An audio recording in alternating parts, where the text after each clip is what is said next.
संसद का मॉनसून सत्र खत्म होने के बाद बीजेपी अब आगामी विधानसभा चुनाव की तैयारी में जुट गई है। इस साल के अंत में हरियाणा, महाराष्ट्र और झारखंड विधानसभाओं के चुनाव होने हैं। बीजेपी अभी महाराष्ट्र में गठबंधन की सरकार में है, वहीं हरियाणा में अकेले ही राज कर रही है।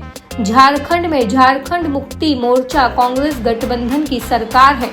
पार्टी ने इन राज्यों के लिए चुनावी प्रभारी नियुक्त कर दिए हैं।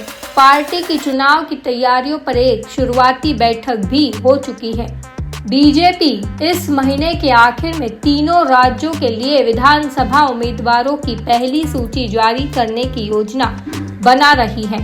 महाराष्ट्र के लिए 30 से 35, हरियाणा के लिए करीब 20 और झारखंड के लिए 25 उम्मीदवारों की घोषणा करने पर काम चल रहा है। पहली सूची में वे सीटें शामिल होंगी जो भाजपा पिछले चुनाव में हारी थी या कम अंतर से जीती थी। इसमें एससी और एसटी समुदायों के लिए आरक्षित कुछ निर्वाचन क्षेत्र भी शामिल हो सकते हैं।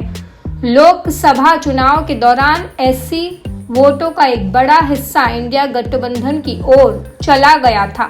समय से पहले टिकटों की घोषणा करके पार्टी उम्मीदवारों को एसटी समुदाय से पार्टी के सामने आने वाले विरोध से निपटने के लिए पर्याप्त समय देना चाहती है। पार्टी को हरियाणा और झारखंड में टिकटों का ऐलान करने में कोई दिक्कत नहीं होगी, क्योंकि वह वहां ज्यादातर सीटों पर चुनाव लड़ेगी। लेकिन महाराष्ट्र में उसे अपने सहयोगी दलों शिवसेना और अजीत पवार के नेतृत्व वाली एनसीपी को विश्वास में लेना होगा। सूत्रों के मुताबिक भाजपा की केंद्रीय चुनाव समिति 15 अगस्त के बाद बैठक करेगी। इसमें उम्मीदवारों की पहली सूची तैयार की जाएगी। पिछले साल मध्य प्रदेश, राजस्थान और छत्तीसगढ़ के विधानसभा चुनाव में पार्टी ने जिन सीटों पर हार का सामना किया था, भाजपा ने उम्मीदवारों की जल्दी घोषणा की इस रणनीति को अपनाया था। यह रणनीति कारगर साबित हुई क्योंकि पार्टी ने 2018 में हारी हुई कई सीटें जीती और वर्तमान में इन तीनों राज्यों में उसकी सरकार है।